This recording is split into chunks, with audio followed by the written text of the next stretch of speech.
ahoana tena miambena fa ny devoly fahavalonareo mandehandeha tahaka ny liona miherina mitady izay harapany. Petera voalohany toko 5:1-9. Miarabantsika rehetra ary namana malala amin'ity fiaonantsika ity.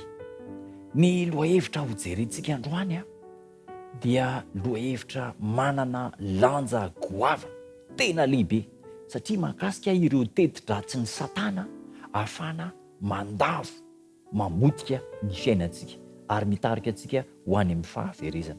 Inona le teti-dratsin'ny Satana? Petera voalohany toko 5:1-9.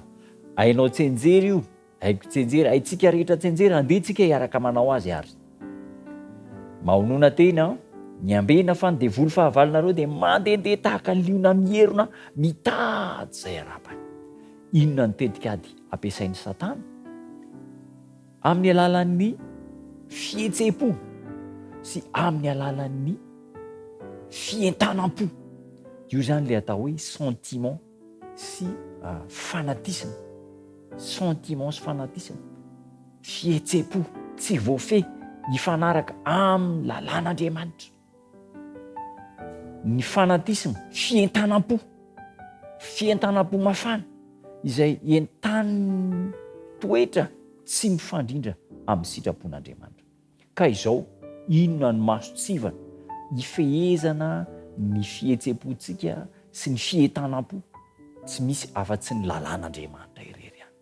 Tandremo ry namana isany fa manimba dia manimba eo amin'ny fiarahana amin'Andriamanitra ny atao hoe fihetsem-po, sentiment sy ny atao hoe fientanam-po, fanatisana tena faran'izay manimba.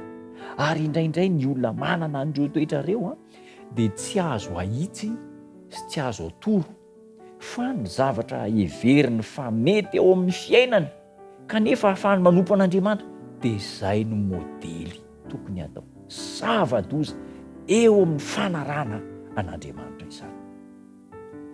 Tsy misy vidiny ny fiambona homena amin'ny Kristy, ny fitiavana aseho amin'ny alalan'ny asa ihany, no ekena ho tena izy, eny ny fitiavana irery ihany no mampisy vidiny ny asa eo mason'Andriamanitra amin'ny alalan'ny fitiavana. Zao ny fitiavantsika an'Andriamanitra nefa dia miseho eo amin'ny asantsika, miseho eo amin'ny toetrantsika ary eo amin'ny fitenintsika. Zany no hitandremana fatratra ny hoe miziriziry amin'ny hevi-diso izay tazomin'ny teny. Ny vola, ny fotoana, ny hery dia atao sorona indraindray noho ny resaka fisehosehoana amin'ny fanaranam-po amin'ny tian'ny tena, manara-po amin'izay tian'ny tena sy heverin'ny tena fa mety kanefa dia tsy araka ny sitrapon'Andriamanitra. Tena tokony ho fantatsika indrindra ankahalain'ilay mpamitaka faran'izay fetsy ny famarinana lehibe maneho ny sorona izay nataon'i Jesosy Kristy. Aoka hitandrina isika amin'ny fihetsem-po sy amin'ny fientanam-po. Mahonona tena ary. Ahoana ny fialana amin'ireo? Fahononantena, maîtrise de soi, fahaizana mifehy tena mba hifanaraka amin'ny sitrapon'Andriamanitra. Ka izany ny ilana an'ireo ray aman-dreny ao an-tokantrano, ao am-piangonana, any amin'ny toerana maro samihafa mba hanitsy, hananatra. Ilaina an-taridalana ny Baiboly sy ireo boky maro samihafa, hanitsy sy hananatra raha toa ka misy toe-javatra izay heverintsika fa mety amin'ny tenantsika kanefa mety hampanalavitra antsika an'Andriamanitra.